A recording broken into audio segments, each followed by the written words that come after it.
हरे कृष्णा, राधे राधे। कैसे हैं आप सब लोग? उम्मीद करती हूँ आप सब बहुत अच्छे होंगे। आप सभी का फिर से स्वागत है मेरे एक नए ब्लॉग में। आज के ब्लॉग की शुरुआत हो रही है अर्ली मॉर्निंग से और अभी बज रहे हैं सुबह के 5:30। वैसे 5 बजे उठ गई थी, थोड़ा सा बिस्तर में से उठने में लेट हो गया, 5:30 होने वाला है। हाथ मुँह वगैरह धो दिया है और अभी मैं जा रही हूँ बाहर। और आप देख सकते हैं बाहर इतना ज़्यादा अंधेरा है और ठंडा भी बहुत ज़्यादा है। सुबह सुबह आजकल तो बहुत ही ठंडा हो रहा है, पता नहीं कितने दिनों से धूप नहीं निकली है ना, इस वजह से। और कोहरा भी बहुत है। आज तो कोहरा नहीं लगा था, बादल लगे हुए हैं आसमान में।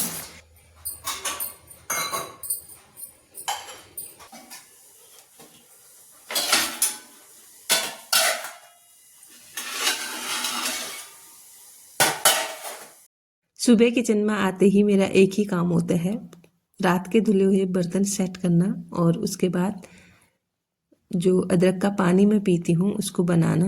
तो ये बन के रेडी है, अब इसको फटाफट से पी लेते हैं गर्मा गर्म। इसके बाद फिर घर में लगाएंगे झाड़ू। तो जैसे ही मैं झाड़ू लगा रही थी मम्मी भी उठ गई थी, तो फिर मैंने ना मम्मी को भी पानी दे दिया था अदरक वाला, वो भी लेती हैं सुबह सुबह। तो यहाँ पे मम्मी उठ के दोबारा से सो गई हैं, तो उनको मैंने फिर से उठाया। मैंने कहा बन गया आपका पानी। तो उनको पानी दे के फिर मैं लग गई थी अपने काम में। और आप कपड़ों को देख सकते हैं, इनको देख के अंदाज़ा लगा सकते हैं कितना ज़्यादा ठंडा हो रहा है इधर। हमको तो कुछ ज़्यादा ही ठंडा होता है, सभी लोगों को पता नहीं क्यों इतना ठंडा होता है। तो यहाँ पे मैं लगाने लग गई हूँ झाड़ू। सारे घर में लग गई है, बस थोड़ा सा यही एरिया बचा है। और जगह जगह बिखरा सामान और जगह जगह टंगे कपड़े, इनको प्लीज़ माइंड मत करना, क्योंकि ना बाहर धूप नहीं आ रही है। जो ये कपड़े हैं ना, तावल वगैरह, ये तो सुखाने ही पड़ते हैं, वरना फिर काम चलाना मुश्किल हो जाएगा इनके बिना। इसलिए ना मैंने दरवाजों में दोनों तरफ ये डाल रखे हैं टावल, क्योंकि थोड़ा सा ये सूखे रहते हैं ना तो सही रहता है। क्या करें, धूप आ ही नहीं रही है, कितने दिन हो गए। बीच में एक दिन आई थी हल्की सी, 2 बजे तक आई थी शायद, उसके बाद फिर कोहरा लग गया। अब पता नहीं कब धूप आएगी। और सर्दियों में ना यही दिक्कत इधर होती है कि धूप नहीं निकलती है, और सबसे ज़्यादा ज़रूरत सर्दियों में धूप की ही होती है। बट कर क्या सकते हैं, प्रकृति के सामने ना कोई कुछ नहीं कर सकता है। जब तक धूप आएगी तब तक देखे रहना है, फिर उसके बाद कुछ काम होंगे। तो यहाँ पे ना मैंने पूरे घर में पोछा भी लगा दिया था। पोछे के लिए भी यही पोर्शन बचा हुआ है, क्योंकि और जगह ना मैंने दरवाजे बंद कर रखे हैं। ठंडा हो रहा है सुबह सुबह, और फिर सब लोग बोल रहे ना कि अभी से उठ गई है, क्यों उठना है इतनी सुबह सुबह। बट मैं आदत से मजबूर हूँ, जब मेरी नींद खुल जाती है ना, मैं उठ ही जाती हूँ सुबह। फिर मुझे बिस्तर में रहना पसंद नहीं है। हाँ, किसी दिन होता है कि नींद लेट से खुलती है, बट जब नींद खुलती है मैं बिस्तर तुरंत छोड़ देती हूँ उसी समय। तो यहाँ पे फिर मैंने वॉशरूम साफ कर लिए थे दोनों तरफ के।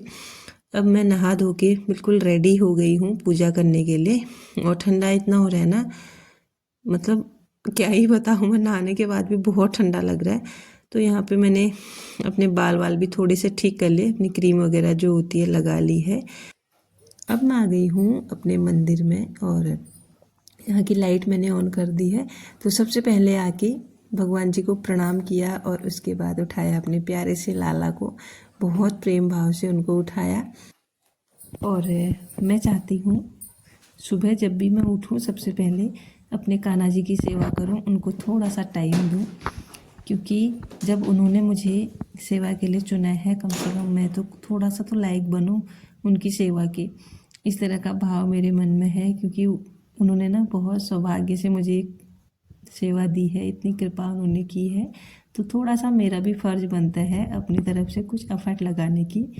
तो इसीलिए ना मैं थोड़ा जल्दी उठने की कोशिश करती हूँ। थोड़ा जल्दी से घर का जो काम होता है ना सुबह सुबह वो हो जाता है, तो पूजा पाठ भी बहुत अच्छे से हो जाती है। अभी मेरे घर में सब लोग सोए हैं, बच्चों की भी जो सर्दियों की छुट्टियां हैं वो चालू हो गई हैं। मैं चाहती तो मैं भी थोड़ा सा लेट उठ सकती थी, सब काम धीरे धीरे हो जाते, बट नहीं, जल्दी उठना चाहिए, क्योंकि अभी सब लोग उठेंगे ना, सबको चाय चाहिए होगी, फिर नाश्ता चाहिए होगा। अगर मैं उन्हीं के साथ उठती ना, फिर मेरे लिए कितना बर्डन पड़ जाता।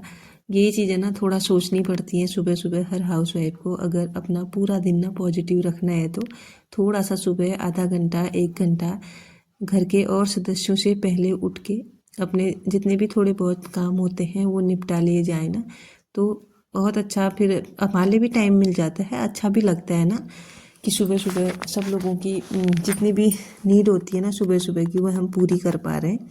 तो यहाँ पे ना मैंने मंदिर साफ कर लिया है, क्योंकि मैं बिना नहाए मंदिर में नहीं आती हूँ। यहाँ झाड़ू भी नहीं लगाया था, पोछा भी नहीं लगाया था, तो अभी मैं पोछा लगा रही हूँ। और आज ना ठंडा बहुत है, इसलिए ना मैंने कान्हा जी को नहलाया नहीं है, बस गर्म पानी से उनका हाथ मुँह धो दिया है। इसके बाद अब कर लेंगे पूजा। और आप देख सकते हैं बिना नहाए भी ना इतने अच्छे लग रहे हैं आज कान्हा जी, बहुत अच्छे। वो तो हैं ही सुंदर, उनको क्या ज़रूरत है नहाने की भी, अगर नहीं भी नहाए ना चल जाएगा लेकिन ठंडे का ना ख्याल रखना पड़ता है। वैसे तो भगवान जी रोज़ स्नान कराना बहुत अच्छा होता है भगवान जी को, पर क्या करें, वो भी बच्चे हैं ना, अभी ठंडे का टाइम है, रोज़ रोज़ नहला देंगे ना कहीं उनको भी सर्दी जुकाम हो जाएगा। अपने मन का भाव होता है, कुछ लोग इसको भी अब बोलेंगे गलत वे पे लेके जाएंगे, लेकिन वो अपने मन का भाव होता है। मैं उनको अपने बच्चे की तरह मानती हूँ, इसीलिए ना ये सब चीज़ें मैं फॉलो भी करती हूँ जहाँ तक मेरे से हो पाता है, और जो करवाते हैं मैं वही करती हूँ। तो आप देख सकते हैं कान्हा जी को मैंने दर्पण भी दिखा दिया है। और आज मैं लाई हूँ उनके लिए गुलाब के फूल, तो कहीं से लेके आई थी, बहुत अच्छे हो रहे थे, उन्होंने दिए, तो मैं आज चढ़ा रही हूँ इनको। कल परसों मैं लेके आ गई थी, बट भूल गई थी, फ्रिज में रखे थे, तो आज मुझे याद आई कि सुबह सुबह याद आ गई थी कि गुलाब के फूल हैं, उनको मैं चढ़ाऊँगी। और आप देख सकते हैं मैचिंग भी हो रहा है, आज ना कान्हा ने भी पिंक ही पहना है और फूल भी गुलाब के। सब ना इनके भाव के अनुरूप ही होते हैं, हम कुछ नहीं होते करने वाले। मैं कब से कल भी मैं सोच रही थी, अरे मैं तो फूल लेके आई थी, भूल गई, बट परसों भी याद नहीं आई, आज मुझे याद आई। और अचानक से फिर याद आया कि अभी याद आया कि पिंक ड्रेस भी पहनी है, पिंक फूल भी है करके। तो यहाँ पे अब मैं आ गई हूँ छत में तुलसी जी की पूजा करने, साथ के साथ सूर्य भगवान को भी जल चढ़ाऊँगी और उनकी भी आरती करूँगी। और आज थी पूर्णिमा, बट मैं भूल गई आज पूर्णिमा है करके, मुझे करना था व्रत, इसीलिए ना थोड़ा सा फिर बाद में पता चला मुझे, 12-1 बजे पता चला, किसी आंटी ने बताया था, फिर क्या हो सकता था, फिर तो मैंने नाश्ता वगैरह सब खाना वगैरह खा लिया था। अब अगली बार ट्राई करूँगी। पूर्णिमा का क्या है ना, मुझे पता ही नहीं चलता, एकादशी का तो पता रहता है, बट मैं पूर्णिमा का भूल जाती हूँ। मैं सोचती हूँ अमावस्या है या पूर्णिमा है करके ना, याद नहीं रहता, क्योंकि एकादशी महीने में 2 बार पड़ती है ना, इसलिए।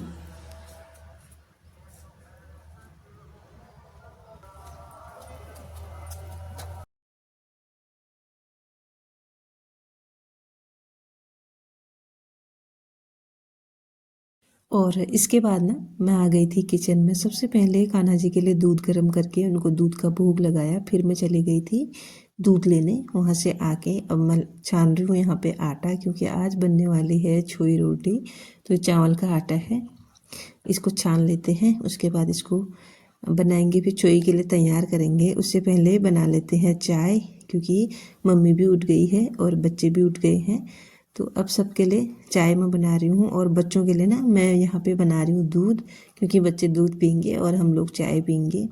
इसके बाद फिर मम्मी को नहाने जाना था, मैंने कहा पहले चाय पी लो, फिर ना मुझे भी, मैं लग जाती नाश्ते में, फिर और टाइम जाता, इसीलिए।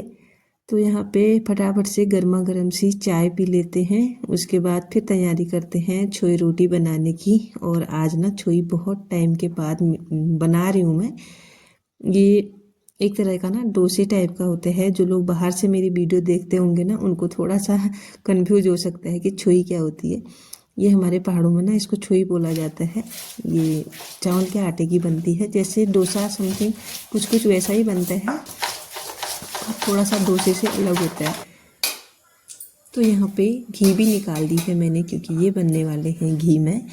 और इनको बनाते बनाते ना बहुत टाइम भी लगता है, क्योंकि ये थोड़ा सा टाइम लेते हैं बनने में। आजकल ना एक बर्तन से दूसरे बर्तन में घी निकालना भी थोड़ा सा ना हार्ड हो रहा है, क्योंकि घी भी ना बुरी तरह से जम चुकी है। इसी चक्कर में ना थोड़ा सा गर्म करके ही इसको यूज में लिया जा सकता है, जैसे पराठे वगैरह के लिए और इस चीज़ के लिए, छोई के लिए। इसलिए मैंने थोड़ा सा ना इसको गर्म कर लिया है, हल्का सा एक कोने से। अभी पूरी घी गर्म करने में भी ना ख़राब हो जाती है। तो यहाँ पे मैं बन और यहाँ पे बन गया पहला छोई। और यही छोई ना आज मेरा टूट गया, थोड़ा सा ना आटा पुराना हो गया था, इसी चक्कर में अच्छे नहीं बने आज छोई। नहीं, बाद बाद में ठीक बने फिर भी, बट अभी जो है ना फर्स्ट वाला ही टूट गया और मैंने जैसे इसमें घी डाला ना इतना धुआं उठने लग गया था और पलटने की कोशिश की, टूट गया। बट हमारे पास ना बहुत सारे जुगाड़ होते हैं। मैंने इसको इसी तरह से अलट पलट के सेक साक के पका ही लिया था, तो इसके बाद ना अच्छे बन गए थे। सबसे पहले मेरे ठाकुर जी को भोग लगा लेते हैं। हमारा भी यहाँ पे नाश्ता हो गया है। अब मैं आ गई हूँ अपने बेडरूम में। तो यहाँ पे ना मुझे बेड ठीक करना था, क्योंकि यहाँ पे बेड ठीक नहीं किया था मैंने सुबह सुबह। अभी इसको ठीक कर लेते हैं। और कल ना ये बेड ही लिया था मैंने, तो कल मैं आप लोगों को ना दिखा नहीं पाई थी क्योंकि बहुत हबड़ा तबड़ी वाला काम हो गया था कल। और इसके बाद फिर ना मैंने किचन में बर्तन भी नहीं धोए हैं। किचन क्लीन तो कर दिया था बट बर्तन रह गए थे नाश्ते के, 2-4 ही थे, ज़्यादा नहीं थे, क्योंकि थोड़े ना मम्मी ने भी धो दिए थे पहले। इसके बाद मैंने धो लिए थे कपड़े, यही काम रहता है सुबह का ज़्यादातर। और फिर हम ना बैठ गए थे हीटर के पास, क्योंकि बाहर जाने जैसा हो ही नहीं रहा है। और थोड़ी देर बाद ना फिर मैंने चाय बनाई मम्मी के लिए, क्योंकि मम्मी को ना दिन में चाय पीने की आदत है। करीब 10-11 बजे के करीब सब लोग यहाँ पे बैठे थे हीटर के पास। इसके बाद ना फिर मैंने कान्हा जी को भी यहीं पे बिठा दिया, क्योंकि वो मंदिर में बैठे हैं, उनको भी ठंडा लग रहा होगा। हम तो हीटर के पास बैठे हैं, तो उनको भी ले आई थी मैं यहाँ पे। आरुष लोग अपना टीवी देख रहे हैं, गेम एंजॉय कर रहे हैं। तो मैं लगी हूँ अपने काम में। आज का जो ब्लॉग है अब उसको भी मैं यहीं पे क्लोज करती हूँ। कैसा लगा आप लोगों को देख के ज़रूर बताइएगा। मिलती हूँ आपको नेक्स्ट ब्लॉग के साथ। तब तक के लिए bye bye everyone, thanks for watching, Radhe Radhe. और अगर चैनल पे नए हैं तो चैनल को सब्सक्राइब कीजिएगा, हाइप भी कीजिएगा। Bye bye.